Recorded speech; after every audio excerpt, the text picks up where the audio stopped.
지난해 우리가 늘 아파트 얘기만 했는데 땅값이 많이 올랐네요. 그렇습니다. 전국 평균으로 1.96% 올랐으니까 물가 상승률, 정기예금 금리보다도 더 높게 오르는, 정말 한 2007년 이후로 이렇게 땅값이 좀 화랑이었던 때가 처음이 아니었나 싶습니다. 제가 알기로는 이렇게 저 깊은 산골짜기를 빼면 실질적으로 1.96%가 전국 평균이니까. 그렇죠. 실제 체감하는 경우로는 보면 많이 올랐다고 봐야겠네요. 그렇죠. 지금 가장 1위가 세종시가 한 4.5%, 시군 단위로는 대구 달성구가 한 4.7%라고 하는데, 저기 엄밀히 말하면 또 이제 기준시가 아닙니까? 국토교통. 그러니까 한 2배 정도, 한 7, 8%는 올라갔다. 많이 오른 데는 이렇게 보면 될 것 같습니다. 김 변호사께서는 혹시 땅 좀 갖고 계십니까? 전혀 없는데. 전혀 없으십니까? 대구 달성에 땅을 샀어야 되는 건데. 예. 혹시 요즘 땅 투기 많이 하신 분들 많이 계시죠? 많이 있습니다. 예. 땅에 대한 관심이 갑자기 급증하고 있는 그런 모습입니다. 예. 그런데 거래량도 늘었다면서요? 네, 그렇죠. 그러니까 대구 달성군이 1위인데, 실은 이제 그들만의 리그 이런 거 많이 하는데, 작년에 대구는 아파트 붐이 어마어마하게 불었거든요. 부동산 붐이. 한번 보시겠습니다. 예. 이 대구 달성구는 저 집 바로 옆입니다. 네. 본가 옆인데 잘 아시겠네요. 굉장히 올랐습니다. 예. 여기는 아파트 단지가 들어서면서 이렇게 된 것 같고요. 그렇죠. 세종시는 정부청사 수요죠. 정부청사 예. 수요.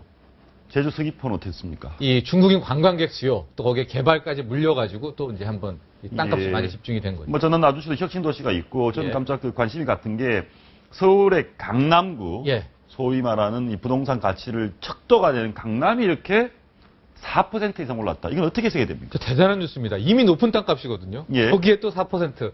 실은 이제 현대차의 한전 투자라는 큰 재료가 하나 있지 않습니까? 예. 그게 하나 터지면은 보통 일반적으로 땅값이 이렇게 쭉 주변에까지 다 끌어올리는 효과가 있어서 아마 그 한전 효과가 상당히 크지 않았나 이렇게 생각합니다. 알겠습니다. 그리고 조금 더 보겠습니다. 예천군 이쪽도 개발 붐이 있고 경북 안동 쪽에 안동에 있죠. 예. 경북 도청이 새로 이제 네. 들어서면서 된 것 같고 하남시 그렇고 서초구 올랐고 결국 강남, 서초, 송파, 서울 강남권이 다 올랐습니다. 그렇습니다. 그리고 마지막으로 경북 안동시 안동이 여기는 올랐죠. 이제 도청 예. 이전 재료가 있는 곳이고 경제 전문가로 어떻게 보십니까? 이 땅값 계속 좀 더 올해도 오를 것 같습니까? 저는 그렇게 봅니다. 이게 기본적으로 이유가 뭐냐? 저금리거든요. 그러니까 즉 우리가 한 4년 전, 5년 전만 해도 임대 수익률 5%야 4% 나왔어. 그럼 애게 투자 실패했는데 그러거든요. 근데 요즘에 5% 난다 그러면은 돈들이 그냥 쫙쫙 밀려갑니다.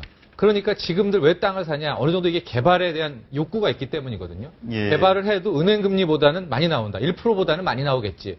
그렇기 때문에 저금리가 지속되는 한 이 땅에 대한 수요, 또 건물 수요 계속해서 늘어나지 않을까 싶습니다. 관심이 얼마나 있는지 한번 보겠습니다. 우리 김 변호사께서는 주변에 이제 선배 변호사들도 계시고 이제 변호사들 분들 중에 좀 여윳돈이 있으신 분들이 좀 많지 않습니까? 최근에 혹시 땅을 사겠다 작년에 이렇게 땅 투자 관심 보이는 분들이 좀 있었나요? 어떻습니까? 글쎄, 제주에선 땅에 대해서는 관심을 가진 분은 없었던 것 같은데, 예전에 이제 그 변호사 말씀하시기 그런데, 예전에 80년대 개업하셨던 분들은 땅을 많이 가지고 계셨다고 해요. 그때는 성공보수 같은 거 땅으로 받고 그래가지고, 그 다음에 그게 올라가지고 엄청나게 부자가 되셨다는 분들이 전설처럼 내려오곤 하는데, 요새는 글쎄, 제주에는 아직 나이가들이 많지 않아서 그런지 땅에 관심 있는 분보다는 오히려 예전에도 우리 한번 얘기했지만 상가나 그런 오피스텔 같은 거에 관심 가지는 분이 고정소득이 많아요. 나오는. 예, 바로바로 현금이 나오는 그런 것. 알겠습니다. 이 관련해서 하나만 더 물어보겠습니다. 우리 정철진 칼럼니스트께서 답해주면 좋겠는데 혹시 땅에 관심이 있는 분들이 있으면 어떤 자세로 어떤 지역에 투자해야 될까요? 땅을 이제 투자한다. 기본적으로 난 30년간 눈을 쳐다보지도 않겠다. 이런 마음이 있어야 됩니다. 그러니까 즉 기본적으로 30년간 그 돈은 나한테는 없는 돈이다. 이런 마인드로 접근했을 때 한 3년 만에 대박이 터지는 경우가 많지. 5년 뒤에, 6년 뒤에 이런 분들은 꼭 이 땅 투자를 하다가 실패를 하게 되더라고요. 그러니까 굉장히 길게 바라봐야 돼요. 투기를 하지 말고 네. 내가 그 땅에 나무도 심을 수 있고 이용할 생각을 하고 길게 보라. 그렇죠. 그럴 때 꼭 대박이 나옵니다. 그럴 때 꼭 대박이 난다. 네. 과거는 미래에도 반복될 수 있을 것 같습니다. 그럼요. 예.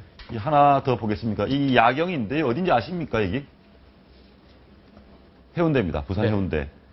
부산 해운대가 서울 강남을 뛰어넘었다.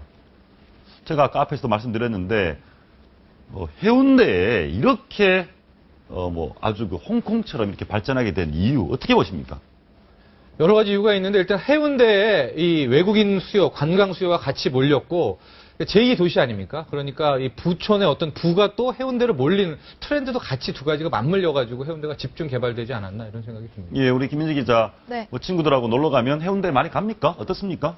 요즘 이렇게 많이 이렇게 바뀌었다고 하더라고요. 네, 예전에는 해운대를 뭐 가서 그냥 바다만 보고 뭐 이렇게 좀 환경을 즐기러 갔다면 요즘에는 정말 서울 못지않게 백화점, 큰 백화점도 들어서 있고 도시나 뭐 이런 것들 경관 또 관광지로서 어떤 그런 것도 잘 갖춰져 있기 때문에 해운대도 많이 갑니다. 예, 우리 그 도시나 우리 국가 전체로 보면 어떻습니까? 이게 이렇게 큰 아주 그 번성하는 이런 부촌이 여러 군데 생기는 게 좋습니까? 어떻습니까? 강남이 집중되는 게 좀 완화됩니까? 집중도가? 예, 여러 가지 퍼지는 게 굉장히 좋죠. 그러니까 저는 이런 도시가 호남에만 한두 군데만 더 있었으면 참 좋겠다 이런 생각도 많이 해보는데요. 요즘 충청권에 이제 세종시가 들어가가지고 균형 발전이 좀 돼서요. 근데 굉장히 해운대구의 이런 발전은 상징성이 있지 않나 싶습니다. 상징성이 있다.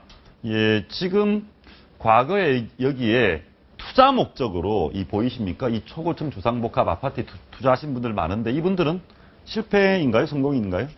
언제 들어갔냐에 따라서 많이 다를 텐데 한 3, 4년 전에 한번 쭉 빠진 때가 있었습니다. 세계 금융위기 터지고 2008년 말 2009년에 그때 잡으셨던 분들은 아마 성공이 아닐까라는 생각이 좀. 예, 알겠습니다. 그리고 이 지역에 중국인들, 일본인들 관심 많습니다. 엔화 자금 많죠. 예, 엔화 자금, 뭐 중국의 위안화 자금 여전히 좀 관심이나 유입이 되고 있습니까? 굉장히 유입되는데 그걸 어떻게 역설적으로 하냐면요. 해운대 구 내만 자체에만 신세계 센텀십치라는 곳이 있고 롯데에 또 어마어마한 유통 빌딩이 있고 여기에 부산 갤러리아까지 2016년에 들어온다고 하고 그 대한민국의 유통의 강자들 네 군데가 다 들어오거든요. 게다가 신세계 센텀 또 확장 공사를 한다고 하고 그러니까 왜 들어오고 왜 확장 공사를 하겠습니까? 그 방증을 보면 그만큼 물건이 잘 팔리고 돈들이 들어온다는 뜻이겠죠. 예, 알겠습니다.